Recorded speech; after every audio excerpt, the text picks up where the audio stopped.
Good morning, everyone, and thank you for joining us today for our webinar on coercive control, invisible victims, which will be presented by Mark Walters. We're going to kick off now, and I'll just run through a couple of points before we get started, and then I'll hand over to Mark shortly. Before we begin, I would like to acknowledge the traditional custodians of the land on which we meet today and recognise that these lands have always been places of learning. I pay respect to the elders, past, present and emerging, and acknowledge the important role that Aboriginal and Torres Strait Islander people play in responding to domestic and family violence. I'll just give you a couple of tips for today's webinar. The first, we would love for you to ask questions as we go throughout the webinar. At the end of Mark's presentation, we will have some time allocated to answering those questions. So you can ask questions via the Q&A chat function at the bottom of your screen. This webinar is being recorded and it will be made available on our website after the event. If you're experiencing any technical difficulties, we would encourage you to speak to your internal IT support staff. And if you are still having difficulty, there is a phone number provided on your registration confirmation email. You can log in via telephone if you're having difficulties with the computer. And finally, due to the high volume of participants, we are unable to provide certificates for this webinar. I would now like to introduce Mark Walters. Mark Walters is an educator here at the Queensland Centre for Domestic and Family Violence Research. He delivers a range of training, including accredited and non-accredited units and courses across domestic and family violence, and specifically around working with men and working with perpetrators. His experience includes previously managing the DV Connect men's line, so Mark has a lot of experience in this area, and he is currently a serving member of the Queensland Death Review and Advisory Board. So I'd now like to hand over to Mark to get started on his presentation. Thank you. I also would like to acknowledge the traditional custodians on the lands in which we probably all reside and to work, and I pay my respect to those elders past, present and emerging, and acknowledge, as Rhiannon did, the important role Aboriginal and Torres Strait Islander people play in responding to domestic and family violence. As was mentioned, I am an educator, or I've got the title of Associate Lecturer at the moment here at the Queensland Centre for Domestic and Family Violence Research, and I'm in quite a privileged position where I'm currently able to move around the state and in the delivery of the Common Risk and Safety and Information Sharing Framework. So I'm getting into quite a few communities around the state, delivering that training, but also talking to those practitioners and professionals on the ground, really, again, working to coordinate or collaborate in our service delivery. So it's a very privileged position. As mentioned, I'm also on the Death Review and Advisory Board, which again can give me an opportunity to read through some of the really challenging and harrowing experiences of families, women and children as a result of what we're talking about today. These behaviours that sometimes, as the title suggests, are quite invisible to us as a service system. I'd really like to just honour the fact that I'm in your company today, and again, as maybe so reflected on the numbers as the registrations grew, I realised that maybe we all share these concerns about the invisibility of these behaviours, and those concerns I'm talking about is when I've been talking to men about their violence. What am I missing? What am I not capturing in terms of what the essence of what they're subjecting their families to? I often reflect also often I end up focused on a single or a series of incidents which is a result of a continuous course of conduct, but the incident, of course, is the reason of which we're in that company. I've often felt that after those discussions that neither of us have illuminated that their behaviours are going on all the time and that they're abusive. I think in contrast to the invisibility mentioned, there are men who, for whatever reason, whether it's their anxiousness or fear or genuine concerns for the welfare of those they love, attempt to control the environment around them to such a degree that it becomes suffocating, pervasive. And for these men, I know when they're confronted, the sort of control freak type men, they can see and will acknowledge that what they're doing is again pervasive, and work to adjust that behaviour. And I'd suggest again that these types of controlling behaviours wouldn't be confined to men alone. As a disciplinary or righteous strategy, women, mothers, carers can adopt these tactics that again expresses their concerns and fears about their family's welfare, and when guided and supported, can relinquish their control and accept its intrusive impact. These people aren't who we're concerned about in their open expressions of that distress, we could call it. They can be represent that they've never been taught or observed other strategies, and can be very amenable to counselling, behavioural change, and therapeutic interventions. But it is their visibility that helps us to see the other cohort who work actively to keep those same activities hidden. I think the first obvious message that sends is to work, if you're working actively to keep those activities hidden, there's an acknowledgement that it's wrong, which of course should in a way give us hope for interventions or capacity to intervene. To know there is exactly another way, and what you're doing is wrong, provides a contrast needed to correct that behaviour. With these men, it's a shameful secret. It's a perpetrator's source of comfort or certainty in a shifting and uncertain world. But I think that the belief that these men hold that I'm entitled to make myself feel better at your expense is a central component of the gendered roles that these men who use violence seek to reinforce. And it sits within that power imbalance that plays out locally, nationally, globally, through our media feeds.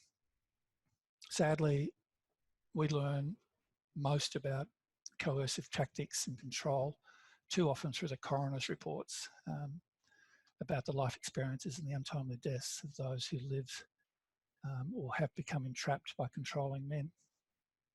Those stories tell of the sort of shifting ground in their relationship. It becomes a series of tests to check and reinforce loyalty, commitment, and devotion, and demands often so bizarre, in some cases, that they take on almost a ritualized nature, and it gives me a sense, an unsettling sense, that you're dealing with a sort of possession. But of course, we're not. In my experience, we're not dealing with someone sort of possessed. We're dealing with someone invested in winning, with strategic and specific goals, who works hard, particularly if the system makes them visible, to frame their behaviours as necessary for the welfare and for the well-being of their families. So quite a bit different to those who generally don't know any other strategies or ways to manage the uncertainties of life. These folks very much are focused on the strategies of winning and specific goals to keep them in control. But again, they're not the most visible. And I, as an individual, having not experienced the oppressive form of abuse, can only imagine how shattering and unsettling and pervasive this form of invisibility is to the victim. To not be heard or to be even seen, and to have what you think challenged, to what you know you've seen or witnessed denied, must be just soul, self, and sensually destroying. Evan Stark is a name related with coercive control, and he talks about it being a suppression of freedoms that are so basic that we often don't even notice. Having to ask permission to meet the most basic needs, to go to the toilet, to shower, to eat, to sleep comfort, to sleep, to seek comfort. And with the suppression of any resistance so established that the clenching of a jaw or a single glare can send a message that equates to a punch in the head in some way, as Stark again suggests that physical violence requires close proximity. Coercive control does not. It's in the social spaces that coercive control is the most effective. So an abuser can be in the most public of places, surrounded by family, friends, at work, travelling, even in prison. without losing a single inch of the ground captured through this really invisible form of invasion. I see myself as a practitioner first and foremost. It's in the high security prisons that I've worked, the drug and alcohol rehabs, the street outreach vans and the youth residential settings that I've had my most strident training and most rapid learnings. Through the course of the 30 years of my career, I've worked with men and boys disconnected, often vulnerable, sometimes in state-run institutions who are demanding that they change their behaviour, or within non-government organisations attempting to provide some form of support while these men and boys contemplate the necessary changes and the negative impacts of their decisions. And in this crisis-driven environment, I've seen just how flawed a model of masculinity some men and boys have been left to deal with. You see, at a time when those men would rather weep or reach out for comfort, this unrelenting internal message of don't be seen as weak overrides that basic need for comfort. And the notion or idea of vulnerability and the consequences of not being stoic is for some just terrifying. Most men who hold this model are fearful, terrified even from my experience with the notion of exposure. And they're deeply committed to the idea of keeping that, their perpetual state or fearful state, well hidden. To maintain that stoic individualism is a daunting task. To never be called out, never to be put on show, to be exposed as fearful requires that sort of unrelenting vigilance. And if it's called out, you need to have a violent defense of your position. Hence, I'd suggest the need to control. If the environment can be controlled, then there's a better chance of predicting where and when that potential exposure will or could come from. And again, as we grow old and develop, this need for safety, this emotional safety, competes with their need for connection. So connection is risky. It requires a degree of exposure and contact with another who's often unpredictable. And if in negotiating connection there is sort of a relinquishing of those walls of armour, the expectation is now that the partner is tied to the same objectives, to never tell the truth about any pain, loss, fear, vulnerability, or anything that resembles weakness. To let someone know, to see that human frightened inner world is a betrayal worthy of extreme consequences. Hence that demand for loyalty, following the rules, and this unrelenting display of commitment to the cause. Hardly a relationship, more like a hostage situation. Even the perception of betrayal in the men that I've worked with is enough to send that frightened man into a spiral of chaos. Through the course of learning how to defend this position, this stoic individualism, knowing how to utilise, manipulate, and administer power becomes sort of an essential attribute, because all relationships within this model of masculinity are about power, and the expert controller becomes very observant, looking for and seeing vulnerabilities and opportunities in those, not really attuned to defensiveness, to manipulate, to develop timing and long-term strategies that display thoughtful planning alliances. For these men, there is only one goal, and that's winning. Being the winner gives you the power and therefore the safety, and with power comes privilege. They've won, overpowered the victim, so they're therefore entitled to take, is what winners do. And if they're close to or have access to the victim all the time, they'll work relentlessly to maintain that powerful place and take advantage of the privileges that having that power prescribes. Why negotiate? Why relinquish any ground, any power, if the abusive person can get away with it? So just the best way to get away with it is to make it seem almost normal. Again, that righteous or disciplinary sense. So it becomes almost invisible, even to the victim. Almost, but not entirely. Those tactics to maintain control have to be tailored to accomplish winning 24 hours, 7 days a week. in all circumstances, in all environments, even with the face of the pressures, what we might call protective factors, even when the system is engaging with the victim or the state has incarcerated the abuser, the tactics have to be robust enough to withstand these types of intrusion. Abusive men are not angry men out of control. I suggest to truly understand and be helpful in this domain, we have to acknowledge that this thing we call coercive control, this intrusive form of violence, is not a problem for the abuser. This violence is in fact a solution. So whether the need or the problem the violence is trying to meet is buried deep in their subconscious or bubbling close to the surface, to be truly effective and meaningful interventions, I believe we would need to be asking, what problem is this abusive man trying to solve with this behaviour? And I believe you access that meaning through trying to understand the answer to why is it so important. Working effectively with men who use violence is a subject, I guess, for another day. But my premise is that in getting a clear picture of the motivations and seek the understanding of the intent or meaning of the behaviour helps to illuminate. It's difficult as it is, particularly in the face of the most abhorrent acts of degradation, humiliation and abuse.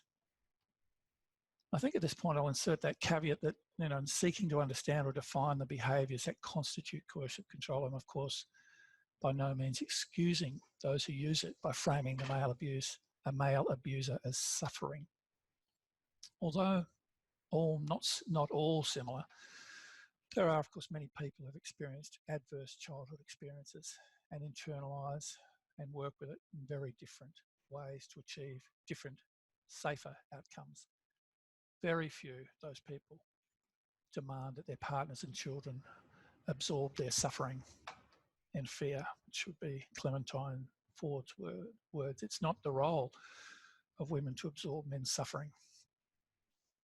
At this point, I'd like to acknowledge and respond to the notion that coercive control is in fact really challenging to recognise and to see. And a quote directly from one of the studies I'll be using today is this: coercive control is a somewhat fuzzy concept, reminiscent of what Supreme Court Justice Stewart's famous definition of obscenity is that I know it when I see it. And I think a lot of us know it when we see it. The challenges that we're faced is we're seeing it clearly or early enough to have a meaningful impact. That's one of the papers I'll be referring to today, as well as these other references, which again would be available online later if you'll be able to review some of the content of what we're talking about today. So I'll use those to draw quotes and to drive our discussion forward. I think the first thing that strikes me as I start to read and to gather information is that I'm not sure that there is a clear, cohesive definition for coercive control. Again, I mentioned Stark, Professor Evan Stark earlier. Most of us would acknowledge that he's been in the sector for quite some time now, really working to educate and develop the service system to become attuned to these abusive actions, tactics and attitudes that just are not physically evident. Tori Pittman, another researcher or reference for today, points out that although coercive control, infiltrates many areas of the relationship, it can continue undetected to outsiders, again increasing feelings of powerlessness and disconnection to the wider network. Given the invisibility of many of the mechanisms of coercive control to the those outside the relationship, again, she's suggesting that emerging research suggests that this form of abuse is difficult to identify, access and respond to in practice. So again, we're not alone in being concerned that it is hard to see, and that really we've set up systems which capture domestic family violence as incidents. Stark suggests that, and he also says that the conventional definition of domestic violence has been adapted from a criminal justice framework, which considers crimes as discrete acts. And he also goes on to say that services are not conceptually or structurally or procedurally prepared to respond to abuse that is not violent or physical, which limits the potential for successful reporting, prevention and prosecution of coercive control event. In a more local context, and through a personal communication, the magistrate assigned to roll out the specialist court, DV court in Southport in the Gold Coast, stated that during his time there, he hadn't seen an increase in police applications for DV orders or for coercive control. So again, with all the resources and with all the training and all the welcome reforms going on across the state, it would appear that prosecuting non-physical violence remains a real challenge. Of course, for service providers, that point of view has been one that they've understood for quite a while. The notion that violence is not a single series of incidents, but a range of tactics going on all the time, of course, is not new. And again, quoting from a source there. Before I do that, it's important to remember that as we move to more formally integrate our service responses and to bring other non-specialist services into the accountability and service response web, the clarity about the impacts and the defining features, of course, of non-violent abuse becomes all the more important. So Valet reports that, or suggests in his document or his article, as I said, that these are not new insights for women's specialist services or for those in DV, for men's services. And these specialists, say the problem arises when elements of the integrated service response focus primarily on incidents and thereby can really influence the expectations concerning what gets referred, how programs are designed, and of course what counts as a successful outcome. What's the desired response? In other words, where we've achieved it when we've reduced or eliminated any evidence of physical violence. But of course, those in the service provision realise there's a lot more to understand and respond to. At the centre of our Queensland reforms, of course, is that information sharing legislation, the Part 5A of the DV Protection Act, which sort of talks to and enables information pertinent to risk and danger to be managed for that purpose. So we can see there the challenge being without a clear consensus on really what defines non-physical violence, there's actions, attitudes that inform risk that may be missed or minimised or given a lower priority by professionals focused on identifying the higher risk cases through the lens of pursuing criminal convictions. Other researchers, Kelly and Westmoreland, capture the importance of achieving accountability, safety and justice. So some of the challenges when we sit within an incident-based framework. They suggest that that plays right into how violent men want to describe their behaviours, again, rather than what we know from victims. Often sitting in the company of men that are just describing that incident, just a bad day, and we know the importance of being able to record incidents of violence across time. The quote goes on to say that of course is not what women are describing.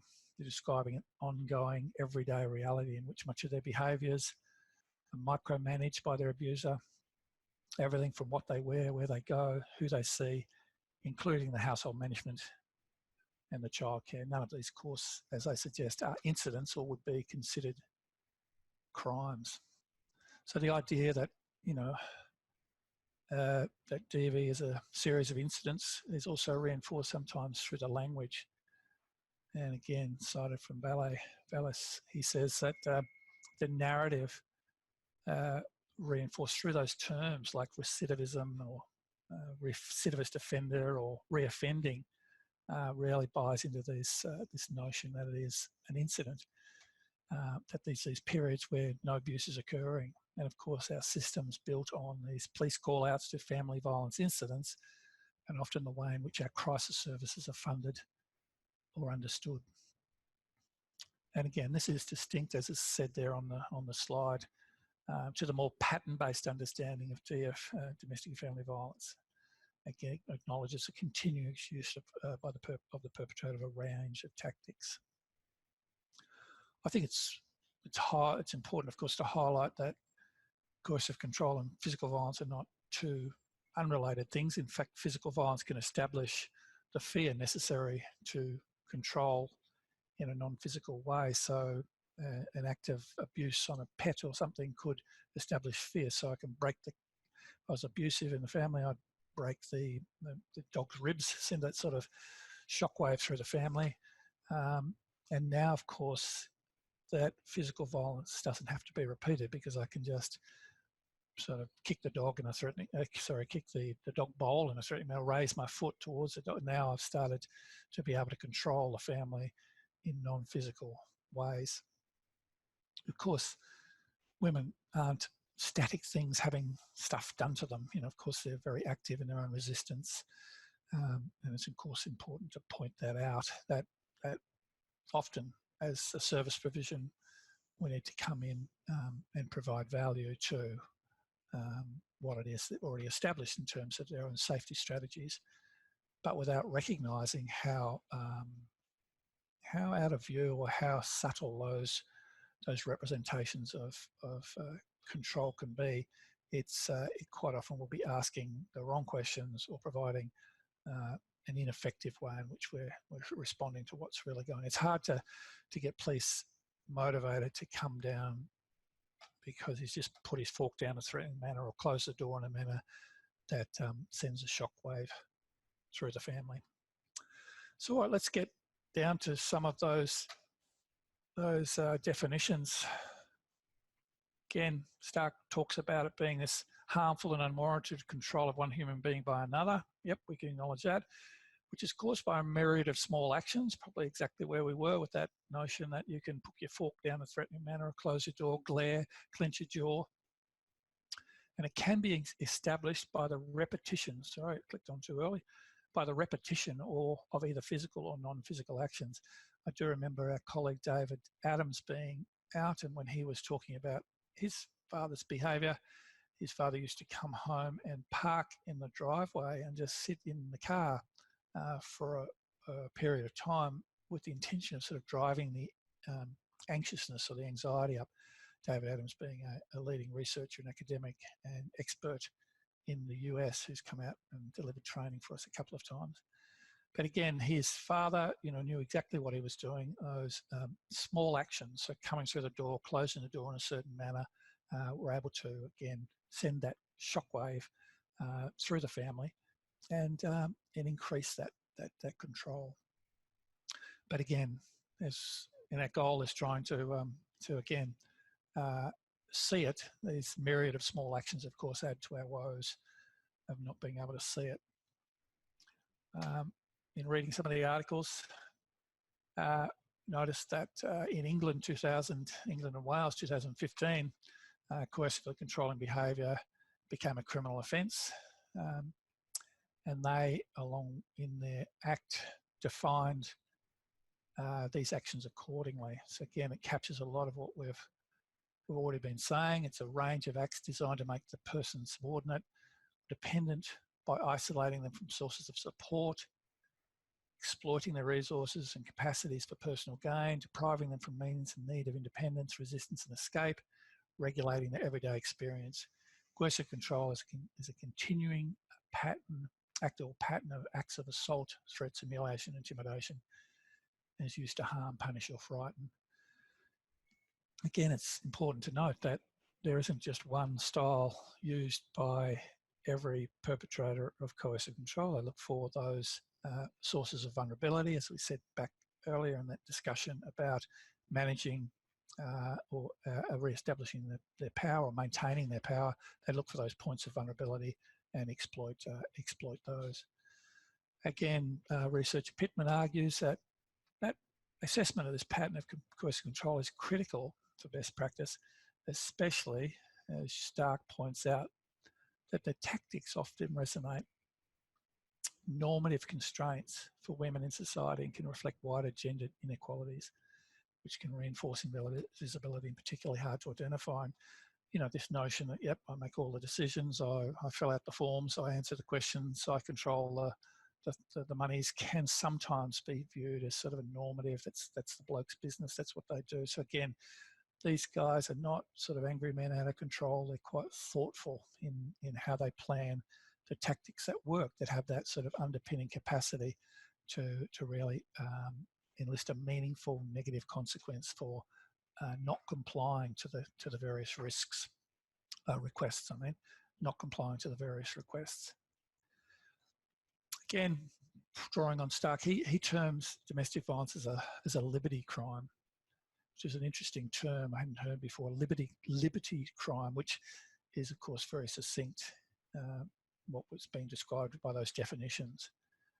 And of course that coercive control behaviour, as we said earlier, frequently underpins physical abuse.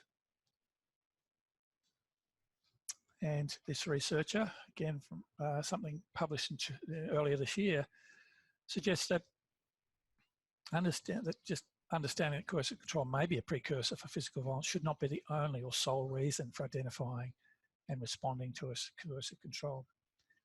Instead, they suggest it should be analysed within the broader scope of gender inequalities and become just an intrinsic part of practitioner analysis, regardless of its co-occurrence of physical violence. I think we probably all acknowledge that, you know, if somebody is being impacted by the abusive behaviours of others, in other words, controlled, then it's there somewhere. These tactics used to elicit fear are there somewhere and are maintained within the relationship, because again, you know, it's not angry men out of control. They're thoughtful in the way in which they've established and maintained those behaviours that maintain or elicit fear. So again, we start to think about how do we analyse or construct control in terms of its to be able to measure it or to see it. So again, some research published 2017, which again is in the list. They came up, there's three major facets of the constructive coercive control in a relationship. Talks about intentionality or motive. I think we alluded to that in the opening statement. That is quite targeted, it's pointed, it's not just random, I'll just take what I can get. It's thoughtful and it's intentional. So again, within this researcher's notion, or the constructive coercive control, intentionality or motivation within the perpetrator to obtain control over the target is one element. Perception, of course, by the target, or the terminology, that the behaviour has as negative, and the ability of the perpetrator to make a credible threat. As we know, if there's no fear established, you can make all the threats in the world. In other words, if I'm not convinced that you can operationalise your threat, then it's more like a whatever, you know, type of action. But that's why there's this investment in establishing the fear and maintaining it, so that the threats can be credible.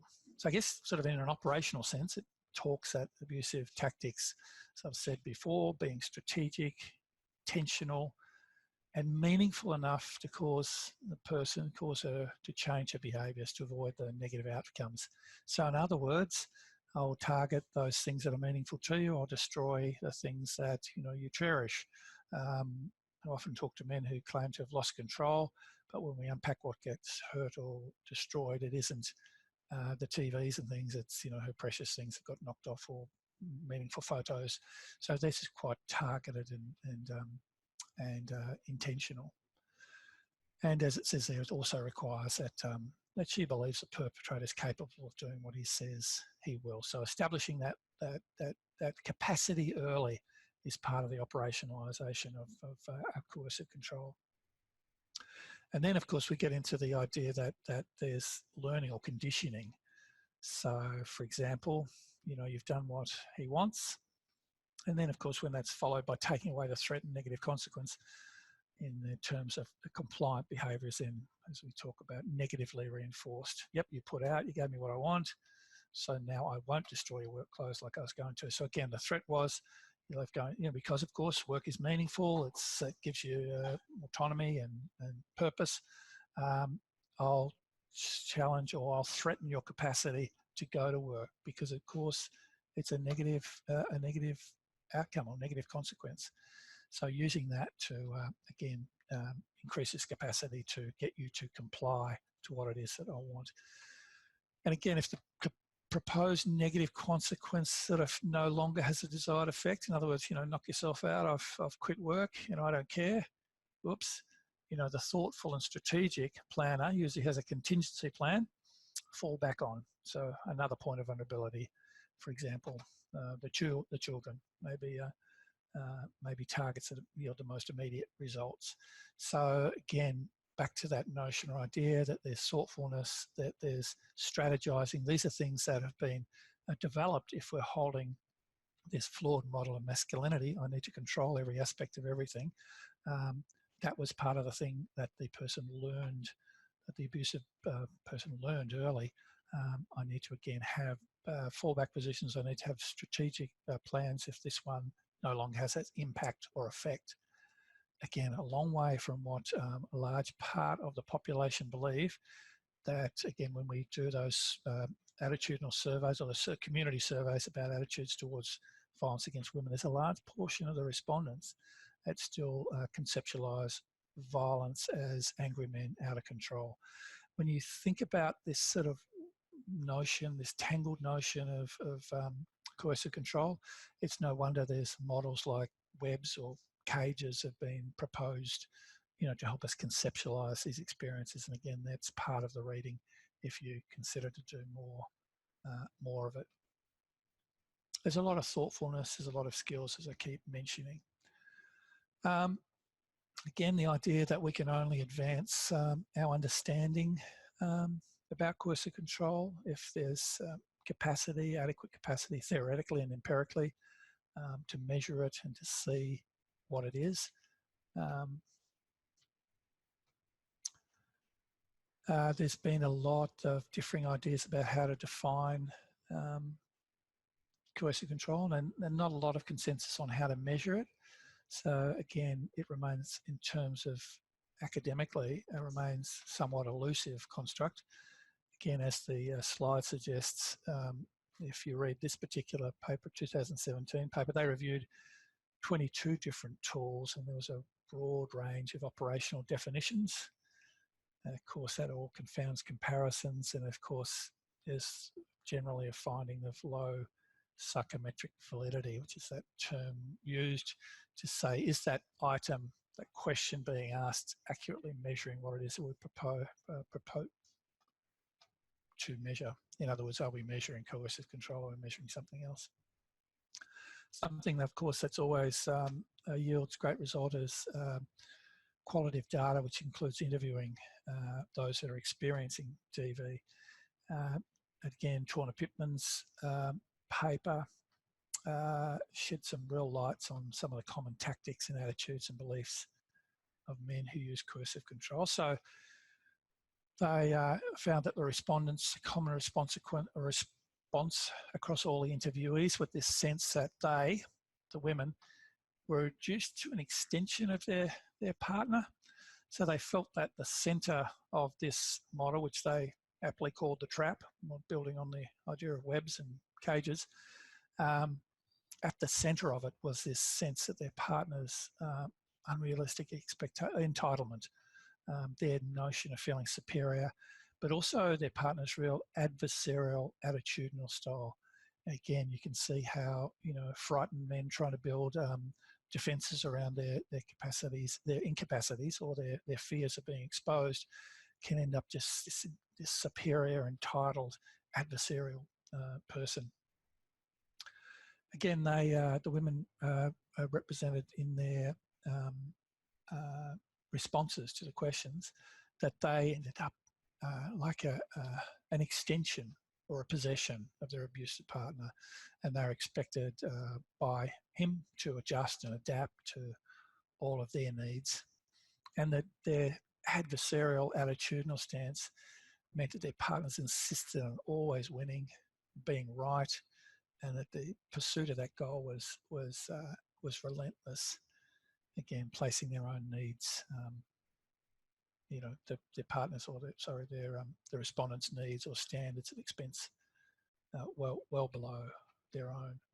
So again, if we know these sort of common themes, and maybe in the spirit of trying to assess for those control dynamics, I mean, you wonder what would be a meaningful question to ask, thereby giving someone you may have contact with an opportunity, if you're the right person, this is the right time to talk about it, and suggest, of course, these are not definitive questions, but it may allude to what it is that we recognise can be part of that coercive trap. All couples have arguments or disagreements. How do yours and Bill's end up or finish? There's so many decisions being a parent. Where do you see your strengths? There's a lot of give and take in relationships. How would you describe the changes you've gone through? Again, not by any means suggesting that these are questions that are right for every occasion, but again, it gives us the idea that we structure our questions on what it is that we know they're likely to be experiencing. Of course, even the notion of screening comes from quite often from that professional judgment. I can get a sense that this person, maybe from the ever presence of the partner, or a whole lot of other ways, is again experiencing these oppressive and intrusive behaviours. Again, you could probably adapt those if you're talking to a perpetrator. I'd suggest so. There'd probably be quite different responses from someone who feels entitled to have all their needs met. Again, the data from this study also revealed that women described what they call double standards, and they sat within this denial of having the same rights. You have to account for all your time, but I don't. So again, this idea that I don't have to adhere to the same code of conduct or behaviour. Denial of reciprocity. So this need to treat me as I'm special, but no way I'll treat you that way. And again, the denial of accountability. If you're different, I wouldn't be like this. Again, themes and things that we hear quite often coming through in descriptions from victims, and again, even in talking to perpetrators. So again, perhaps some questions for talking to a man who uses tactics. We can talk about fairness. What's the importance of winning, and how do you negotiate this idea of knockbacks? Of course, that's not, as I said, the exact words for every situation, but I suggest let's not shy away from asking men we suspect of being controlling questions that might, illuminate some of those beliefs. And again, women in those study also described a lot of other common themes: lack of empathy, boundary violation, and a thing called double binds. I'd suggest the article from Torna Pittman is a good one to follow up and read. In summary, I'd like to sort of take a quote from the 2019 Brennan article. It says, coercive and controlling behaviours can take a variety of forms and leave little physical evidence, which inhibits its easy identification by victims, first responders and service providers. As a course of conduct rather than a single episode, recognising the pattern of coercive control requires an appreciation of the wider gendered context of power imbalance in intimate relationships, the availability of historical information, and the readiness to link a diverse range of abusive behaviours. A prerequisite for linking these abusive behaviours is an appreciation for the cumulative weight that persistent and pervasive controlling behaviours can have on a victim. For frontline responders, the evidence is rarely immediately apparent, and often requires them to ask the right questions of the victim. Again, that's the conversation, isn't it? What's the right questions in the right situation at the right time? And we don't have, we don't have a sort of a succinct cluster of questions we can roll off, and standard questions, what I'm trying to say. We actually need to, again, engage in this whole notion of being thoughtful and meaningful in terms of our questioning. This, I'd like to leave the most significant factor shaping the way discretion is exercised, whether it's in asking or the notions of coercive control, is in relation to domestic abuse, is the individual's knowledge of the issue. I'd like to thank you for your time investment today. I know there's a little bit more time for questions, but I'm hoping that maybe some of your knowledge has increased, but maybe we've posed more questions than answers. And as I hope you pursue the answer to those questions, you can really add to the practice wisdom needed to advance our understanding and to keep this form of abusiveness visible. So many thanks. Thank you, Mark, for your wonderful presentation. I would like to now open questions. If people do have questions, they can pop those in the Q&A chat at the bottom of your page. We do have a question in there already, Mark. Could you please comment on the construct of coercive control as a parenting choice in terms of gender roles in raising children and how this has changed in the last 100 years of women's rights? Not sure that I have that length of perspective, but I think we'll all acknowledge the impact that who is it that's come out from the US and done a lot of the parenting or has influenced the child protection. David Mandel. I think that notion of a parenting choice was really presented to us that we're able to and privileged to attend his training. I think the idea that each act of abusiveness is a parenting choice, regardless of whether the two people remain in the relationship, in other words, separate or together, those acts of abusiveness still sit central to parenting.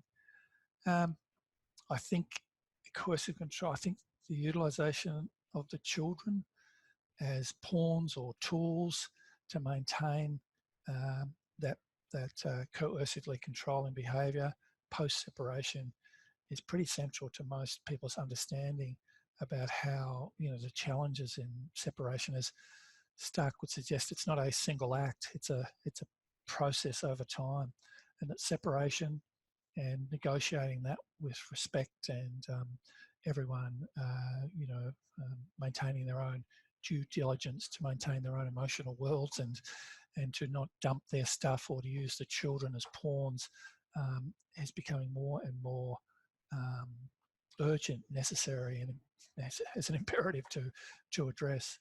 I think, again, holding men to a higher standard is something that I'd always and continue to advocate for.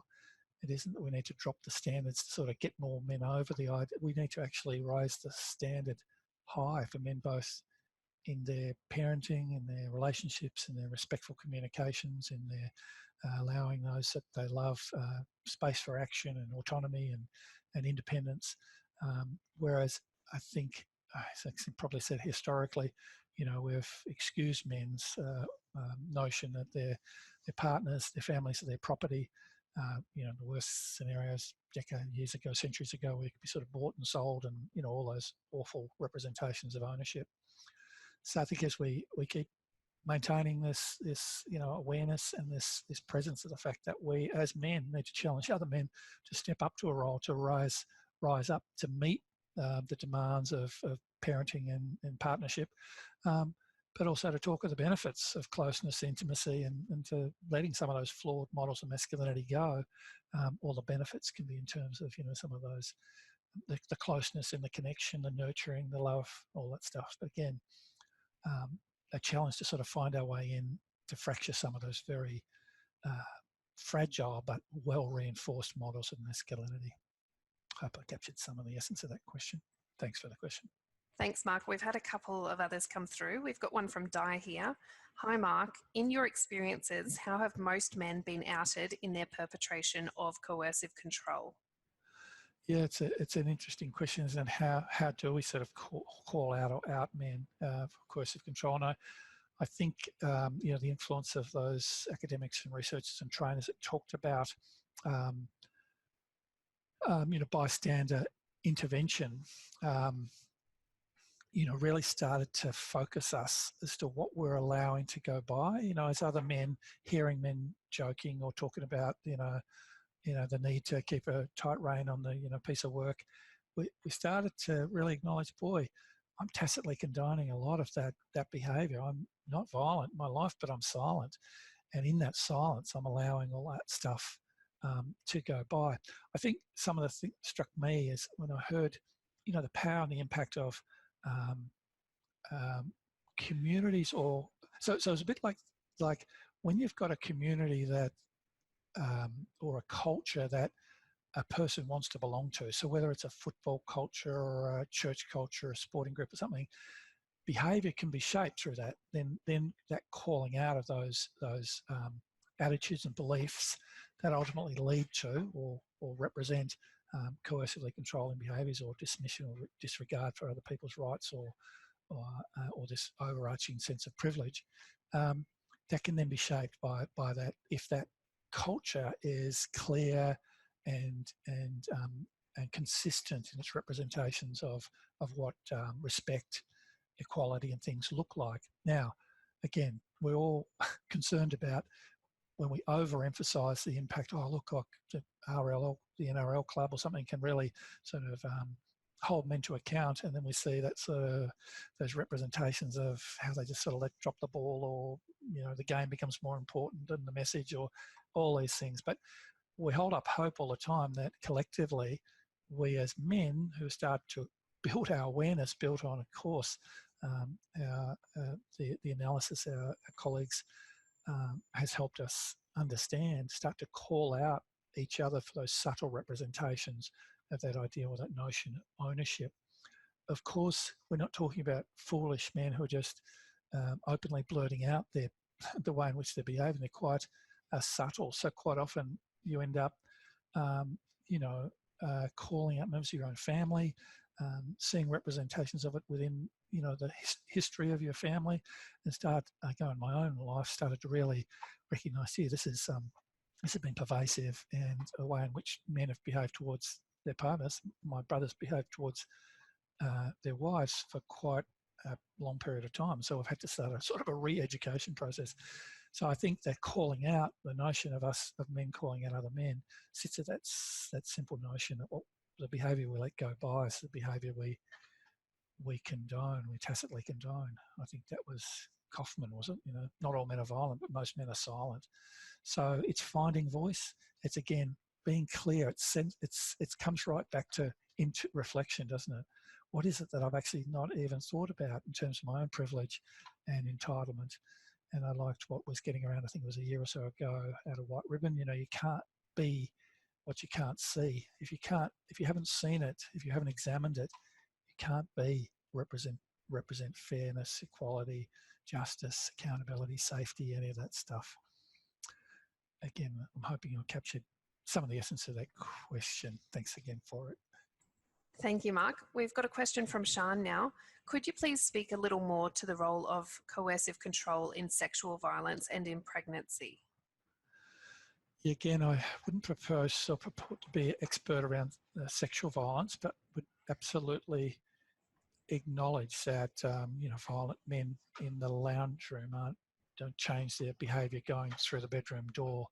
So again, the idea that I'll use whatever tactic is necessary to have my needs met. So again, in some of the research, you'll see references to, you know, the idea that, you know, I'm demanding sex in a particular way, and that what I'd do is, of course, if I was abusive, I'd threaten those things that were meaningful to you. In other words, to ensure that you complied or you agreed.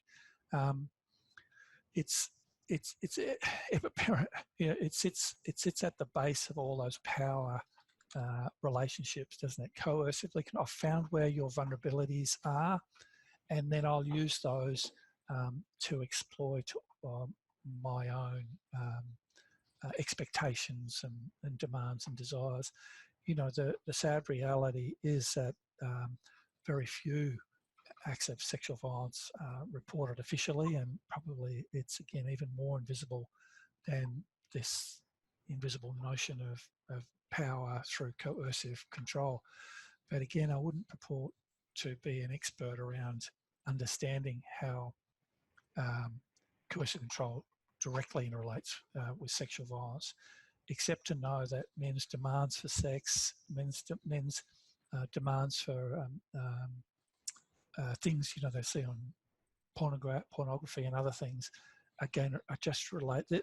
To have those demands met sits within the understanding that I hold all the power, and the negative consequence I propose for you not complying to the way I want to have sex, with whom I want to have sex, how often I want to have sex, says that I've got a really meaningful negative outcome. In other words, I'm really thoughtfully established what can hurt and harm you if you don't comply to that. And it can again just be, sadly, beating, or just, as you suggest, rape, or just taking what it is that they can't.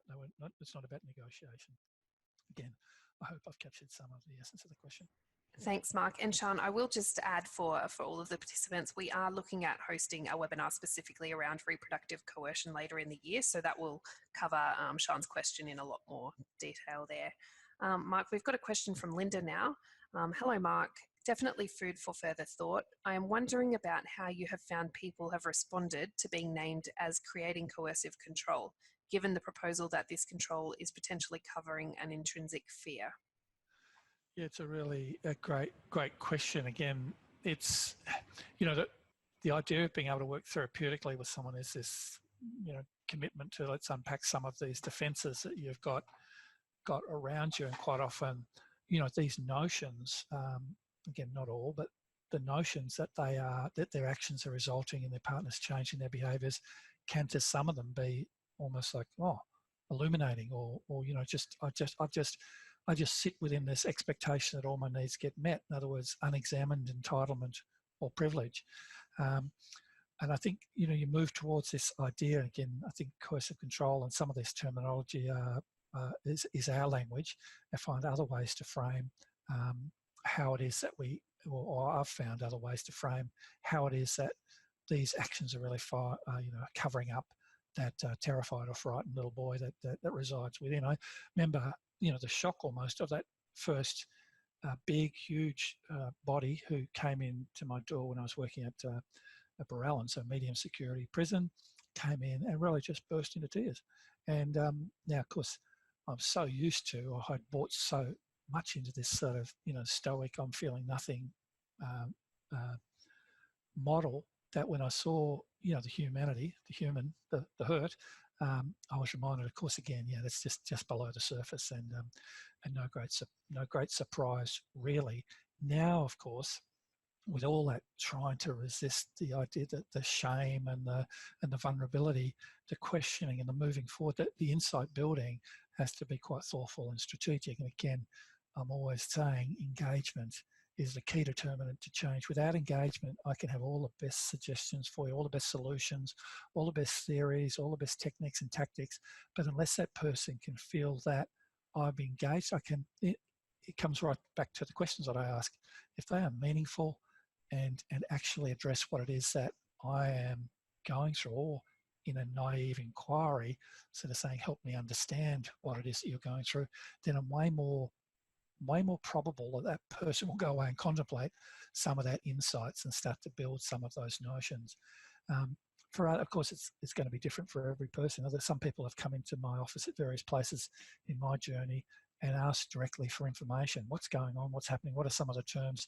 What are some of the research I can do? And so to use words like, I think your actions, again, demanding to win every situation, is controlling. It's coercively controlling your partner, and then again, the way they go. So it depends on what setting quite often we meet, and what commitment to that therapeutic or engagement we have. And I think earlier in the slides, we really were suggesting that some at the way in which our models, our intervention models are rolled out now, they're not structurally or conceptually set up to have those long discussions necessary for insight development. We tend to have this idea that we'll get you into a group. This is working with men, and we'll work from there. And again, I'm not surmising by a minute that psychologists and other therapeutic interventions aren't helpful, but I think in targeted interventions about trying to really name what's going on, build insight around that, and then of course build the strategies to reduce that behaviour is a real thoughtful sort of engagement with what's going on. again, hopefully I captured some of that question. All right, thank you very much, Mark. We have just passed 1 o'clock, so unfortunately we'll have to stop the questions there. I would firstly like to thank Mark for a wonderful webinar, and I hope that all of you out there have found that a really valuable presentation. I would also like to thank Brisbane South PHN and the Queensland Government, who have made it possible for us to run this webinar today, as well as CQ University. I would finally like to thank all of you who have attended and who have participated by asking questions. If you do have any further comments, please feel free to email them through to us. And as I've mentioned at the beginning, this presentation has been recorded and will be made available on our website most likely next week.